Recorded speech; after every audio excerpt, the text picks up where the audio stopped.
The race for prime minister will be decided tomorrow.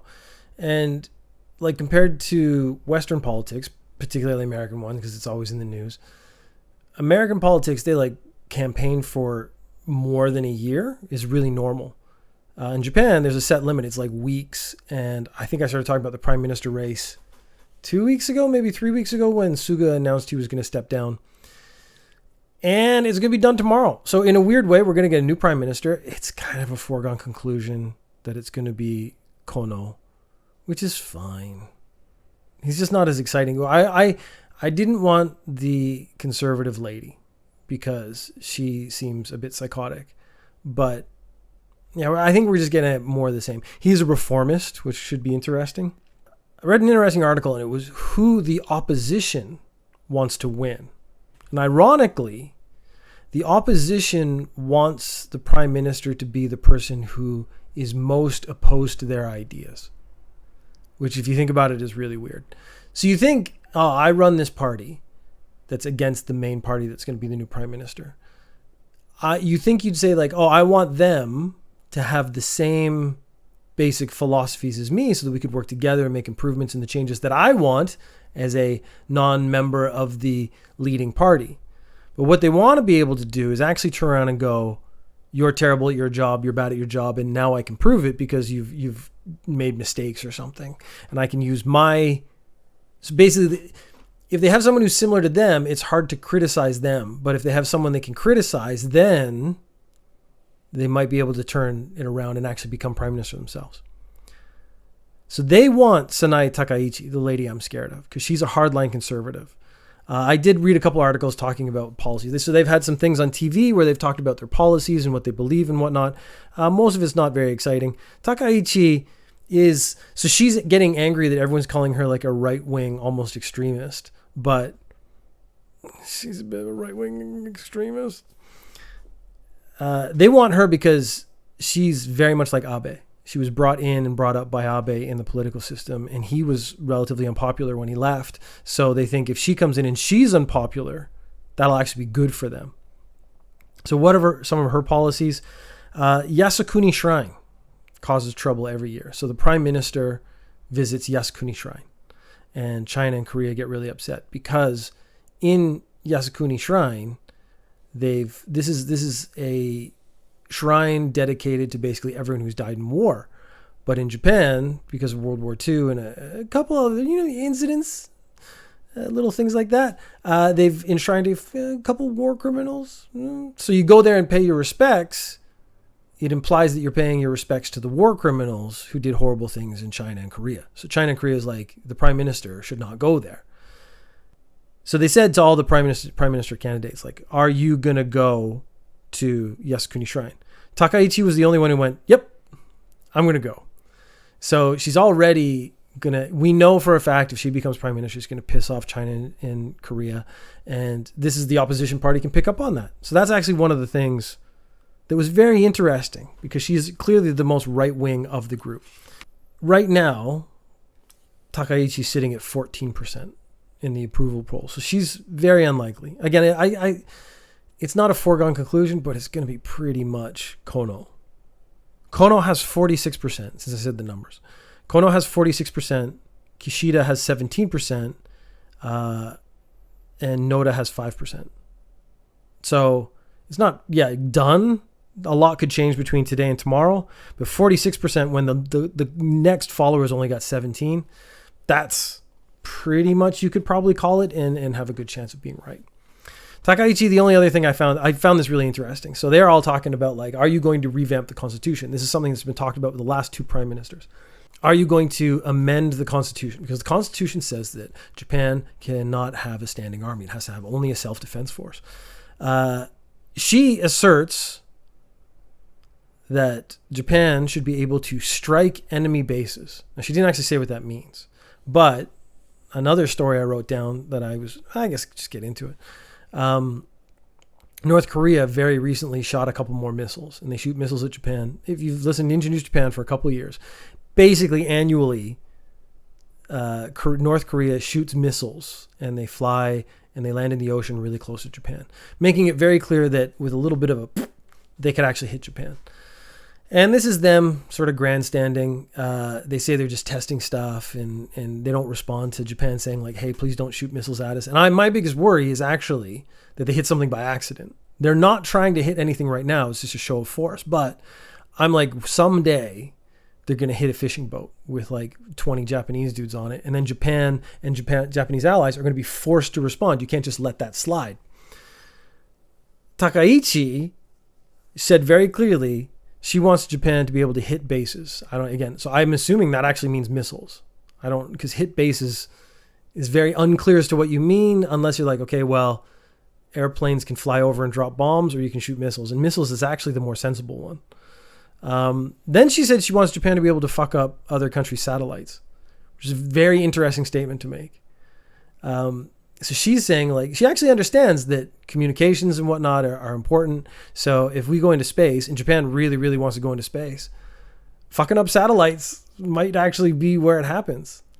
So the irony is all these statements she makes it clear she is a right-wing figure, but she's really annoyed that everyone keeps calling her a right-wing figure.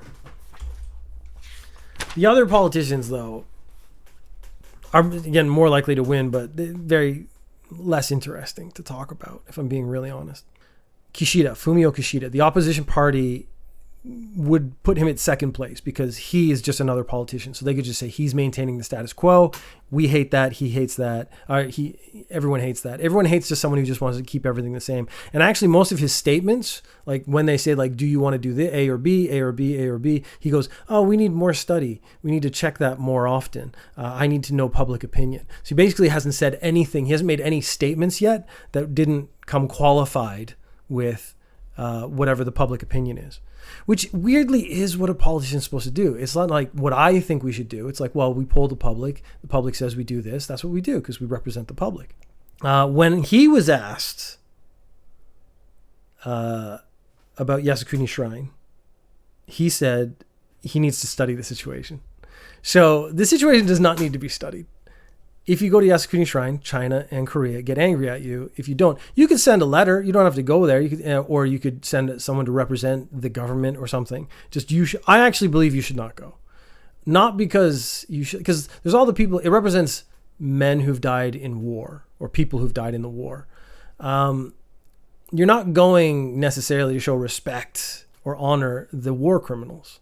It's the soldiers who stood up for Japan, and they may, you can't say that every soldier was evil. I know it's like how we paint the Nazis, like every Nazi was an evil Nazi, but most of them were just probably kids who were doing what they were told. And if they didn't do what they were told, they were going to get shot. So really no choice in the matter if you're just like a low-level soldier. So you could find another way to pay respects. But I think visiting it is not worth pissing off both China and Korea every single year. And it has to be like a conversation every single year. So he said we need to study the situation, which is 100% not necessary because you know what is going to happen and you know why. There's nothing else to study. Anything else Kishida said? No, because everything, he just says the same thing. He just says we need to study public opinion. So Taro Kono, who is most likely to win, at least right now, he's a reformer, so he wants to change a lot of things. So again, the opposition party actually doesn't like that because that sort of falls in line with what they want to do. They want to reform a lot of things. So it's hard for them to argue against the PM if the PM is saying things that they like. But this is old school politics where you have to hate the prime minister. This is just like in America where even if the opposition party is saying a really good idea, you have to say you hate it and then try to do the opposite, even if the opposite is way worse for your people. I'm not talking about anything in particular to do with coronavirus. Taro Kono wants to phase out nuclear energy completely. So he wants to move completely to renewables. And that's probably the most dramatic statement he's made. He's like, you know what? Nuclear energy has caused a lot of problems. It's time to get rid of it. It's not the future. The future is renewables. Whereas the other ones, Kishida and Takaichi, they want small modular reactors, something I talked about last week. And so they want to basically make mini nuclear power plants, maybe dotted all over the country. As far as Yasukuni Shrine, Kono said, no. I'll be doing that a lot now. Yeah, he said, like, it's not worth it. He didn't say, again, they don't get into deep specifics, but he said, no, I will not visit Yasukuni Shrine. He probably just, again, like I said, send someone else. Noda also said no. At least Noda takes stands. Noda is the woman who's in basically last place right now. Interestingly, the candidate I would like most likely to win, because I think it would be interesting to have a female prime minister. She's a reformer. She says a lot of, so far she said all the stuff that I think is most interesting for the country. And she has sort of a vision. She is also said no to Yasukuni Shrine. She says it's not worth it. The problem, again, with the opposition parties is she fits in with a lot of the party ideas, and they can't beat someone they agree with, is actually the problem they have. Unless they are not sincere in their efforts and they're just doing politics. Which is, again, this is the problem in America right now, is they're not sincere in their beliefs and ideas. They are just behaving in opposition to the government. And that isn't actually what a politician is supposed to do. A politician is supposed to, try to fix things or change things and work with the other party. But these oppositional stances are the problem. So my opinion of the opposition parties as a whole has actually gone down, because they're basically saying we want someone in charge that we can hate in the hopes that we can then overturn them and win the election next time. But really, even if you're not in charge, getting someone you agree with in charge is good. But they, of course, don't think like that. But I did find it really interesting that Takaichi's like, I want to fuck up some satellites. Which is also really scary, because she would then go out and fuck up some satellites. Now, since we're talking politics, we'll do this guy next. Hezumaru is a YouTuber, and he does the kind of thing that I hate as far as Japanese comedy goes. So he was a wrestler in high school, and he hurt his shoulder, so his wrestling career kind of tanked. So he's a big dude, and he's got like that really bad bleach job, so his hair's yellow. It's not blonde, it's yellow. And it's clearly dead. I don't know why I focused on that part, but to me, it indicates a type of person, I guess, in Japan. His shtick was ambushing people and getting in their face and shouting at them to put Mentos in Coke. And this is, again, one of my problems with Japanese comedies. Most Japanese comedy and comedians are kind of one-hit wonders. They hit one joke that lands, and then they just keep doing that joke until it's not funny anymore. And then 10 years they spend on TV talking, which is fine, because usually they're kind of amusing to talk to. But then they have to pull out that one joke every now and then. They don't evolve. They don't change. Japanese comedy is very if you do one thing, you have to do that one thing forever, which is one of the reasons I end up hating Japanese comedy. I'll like a comedian for about a week, and then I'll be like, I've heard this joke like fucking 50 times. I don't want to hear it ever again.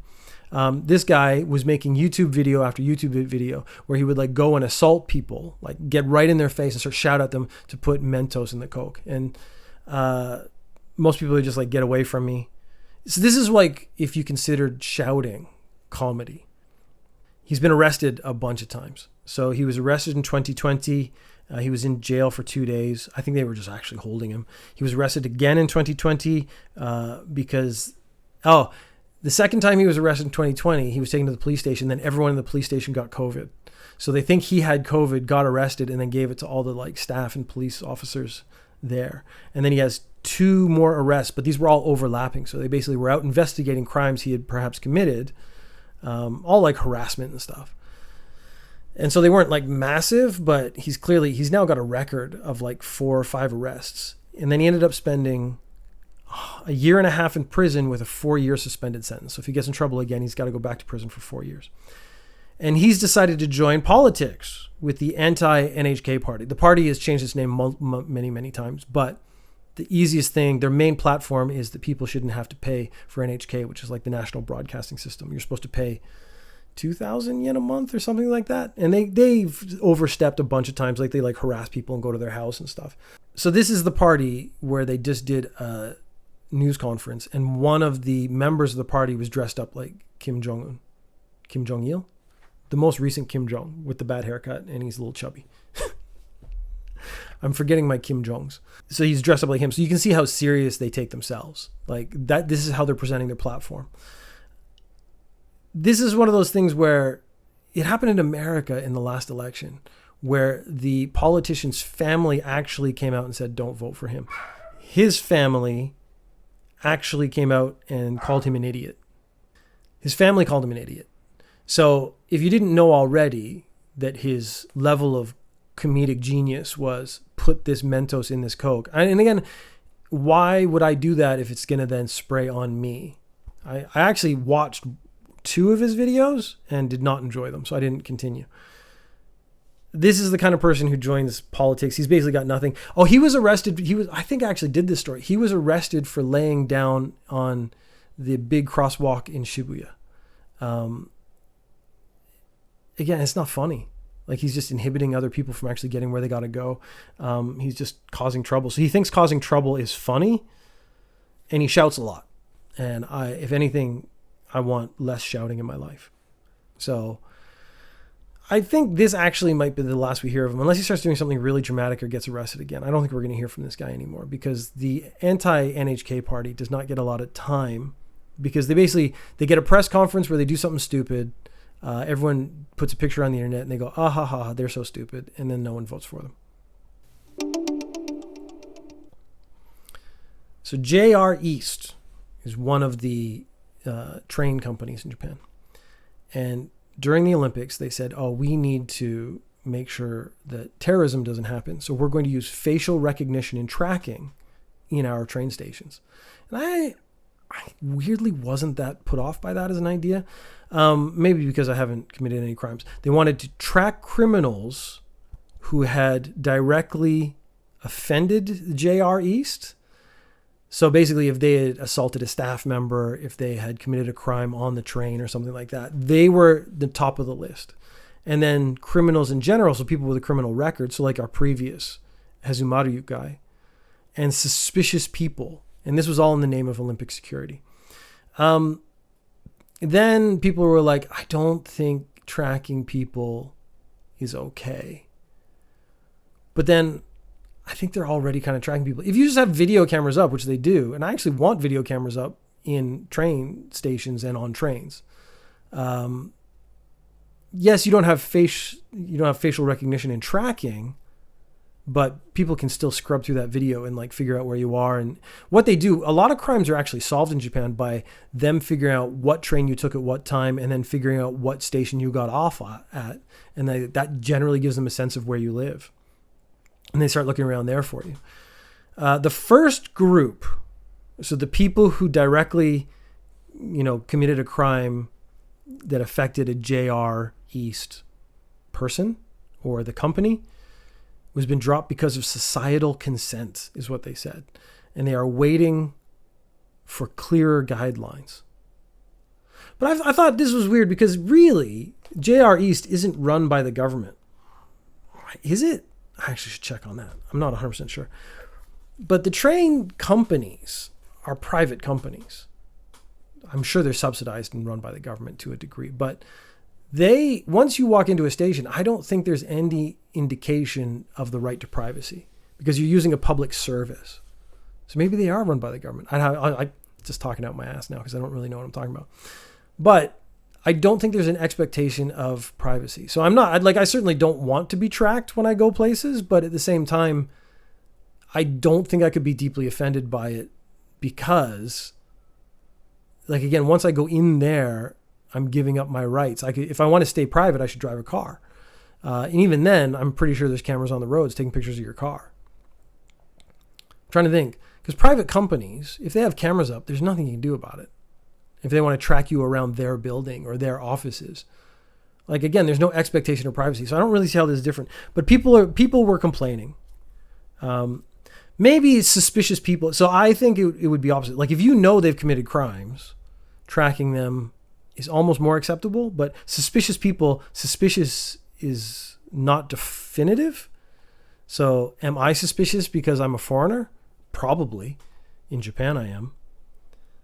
Anyways, they've stopped doing some of that, but not all of it, and they're waiting to get some clearer guidelines so they can do it some more. The princess has decided to get married to a commoner, and so she can no longer be the princess. The interesting thing I found out about this is when you decide you are not going to be royal anymore, you get $1.83 million. You just get a payday. So you can live the rest of your life, $2 million. You can basically just live if you're, careful. very comfortably without working. So it's almost like, I almost think it'd be better because you could live that lifestyle. $2 million, I could live the rest of my life very easily.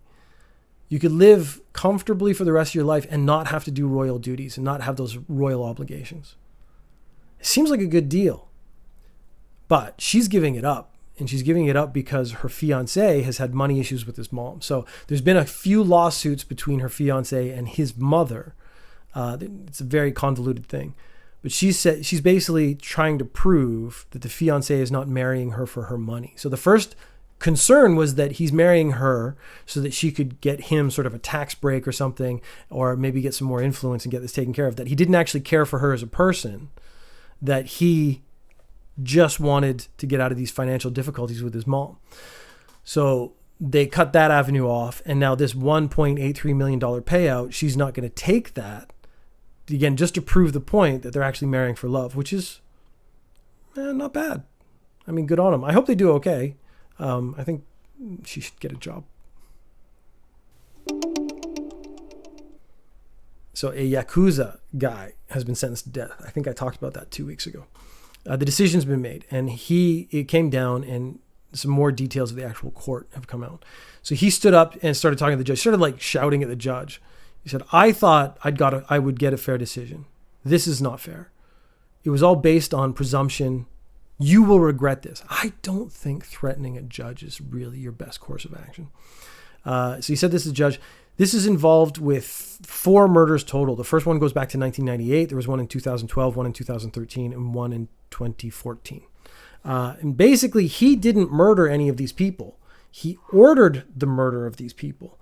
And this has been an amendment to the law that whoever's responsible for the murder gets actually the sentence. And so the person who actually did it, they're going to get punished. He'll probably get life in prison, versus this dude is the leader of this criminal organization, the leader of this crime family, is actually getting sentenced to death. Now, of course, they're appealing right away. This is the leader of the Kudo-kai, which is one of the crime families. And the Kudo-kai is apparently the most violent of the Yakuza gangs in Japan. They're saying that because the evidence... This is one of the problems with responsibility. He ordered someone to be killed. The guy goes out and kills him. The link there is based on inference. But I think this is the Japanese government or the Japanese police or the Japanese legal system sending a message that if you order someone killed, you are responsible for that murder. And as you are responsible for that murder, you'll be treated as the murderer. Therefore, it's you on the chopping block, which is... interesting to see how this goes. The judge is probably going to have to get a security detail, for being really, really honest. There's basically, again, putting the leader of the most violent Yakuza gang to death. It's going to have consequences. But I'm interested to see what those consequences are. From the sidelines, do not want to get involved. Since we're talking about law, they are implementing tougher sentences for cyberbullying. So the Yoko Kamikawa, the justice minister, has decided to up it. You can get up to 1 year in prison or 300,000 yen fine for insults online. So just saying like you're a fat doo-doo head, you could end up in jail for a year or have to pay 300,000 yen. Right now, the maximum sentence is 30 days in prison or 10,000 yen. Now, 10,000 yen... it's like $100. Basically, that's a very expensive dinner, but it is something that would not be difficult to pay. And the statute of limitations has now been raised from 1 year to 3 years. So if I insulted someone a year ago, by now I'd be safe. I couldn't be prosecuted. No, it's now going to be 3 years later you can be prosecuted. So if I insult people online, it could be years. Like I could even change as a person, but it's too late. I'm still responsible for those insults. What they're trying to do is match this up to the defamation punishments. So defamation in Japan can be up to 3 years or 500,000 yen. So now it's going to be a very slight line. If it's insults online, bullying online, you could get 1 year. If you go too far and they call it defamation, so this is going to depend on the wording of your statements now. It can actually be up to 3 years or 500,000 yen. Customs have seized 83 kilograms of cannabis in the first 6 months of this year. That is triple what they did in the same period last year. So clearly, marijuana has become the new drug of choice in Japan. They are making arrests. I think it was double last year, and it's all kids in their 20s. And they're saying that the problem is there is misinformation on the internet that marijuana is safe to use. I am not a proponent of drugs. I don't do drugs. I don't think that should impose upon my will upon anyone else. I think if you want to smoke marijuana, you should be, again, if you do it safely, I'm actually all for it. I'm from Canada, which is legalized marijuana, many states. So the fact that they've done this, they now have clearly information and studies about the damaging effects of marijuana, and it is relatively safe. If you go to a dispensary and you get some, clear, healthy marijuana and you smoke it, you're going to have the effects, but you're not going to get sick and die. It's not like cut with anything, at least nothing you don't know about. I am not someone who would do marijuana, and yet I still believe it's safe to do. So I would be vaguely interested in it, but it just doesn't fit my lifestyle, so I'm never going to do it. My actual first problem would be smoking. I don't want to smoke anything because I don't smoke. So then the cookies or the brownies, that sort of appeals to me, but again, I don't care. But I also know that enough people have done it with very few adverse effects that it is safe. So they're actually maintaining in Japan that the misinformation on the net that marijuana is safe is actually misinformation, which is not true, which is an interesting irony for them to have to live with. Because as more and more countries find that marijuana is safe, again, it's probably safer than drinking alcohol in some senses. Yep. And it's just going to get worse and worse. It's just more is going to come into the country and more kids are going to do it because they're not afraid of it, because they know that the information coming from other countries is real and properly researched and legitimate. All right, COVID cases in Tokyo are way, way down. And they're trying to figure out, why? Has everyone been vaccinated? No, that is not true. They have actually found that in Japan, the unvaccinated people are staying home more. So the people who are going out are vaccinated, and the people who are unvaccinated are sort of hiding in the moment, which is actually good because this is like self-imposed quarantine or lockdown. They did a study in Chicago and found that 10% of the places, primarily bars and entertainment places, account for more than 85% of the infections in the city. So basically there's these hubs where people go and they mix, and then everyone gets sick there, and then they go and spread it out from there. Unvaccinated people in Japan count for 78.9% of the deaths. So basically, that was a 412 person study. In Tokyo, so this is where they're always talking about because it's the most densest population. I think it was yesterday there were 200 COVID cases, which is the lowest it's been since the initial lockdown, which is, again, really hopeful. 52.4% of the people in Tokyo are fully vaccinated. So a lot more people have gotten their first one. But it shows that the vaccinations are working, and the people who aren't vaxxed, they understand that if they go out, they can still get it. But if they don't go out, they're not going to get it, and then they're not going to spread it around. So that is some optimistic news to finish off on. That, of course, Corona is not finished. We are rounding out the fifth wave. And, of course, the problem is then the impending sixth wave. But there is this very small possibility that as long as vaccinations keep going up and people are careful and smart, that it will eventually go away. And that would be really nice.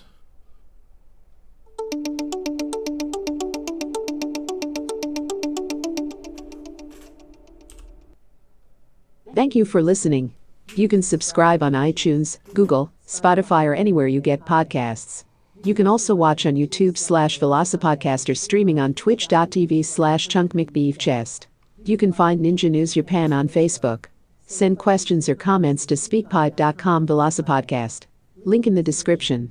Check out all the podcasts in the Velocipodcast family. See McB, Ninja News Japan, and Daily Affirmations Weekly. Ninja News Japan ran out of jokes this week because Ninja News Japan is a one-man operation and Ninja News Japan has other shit to do today.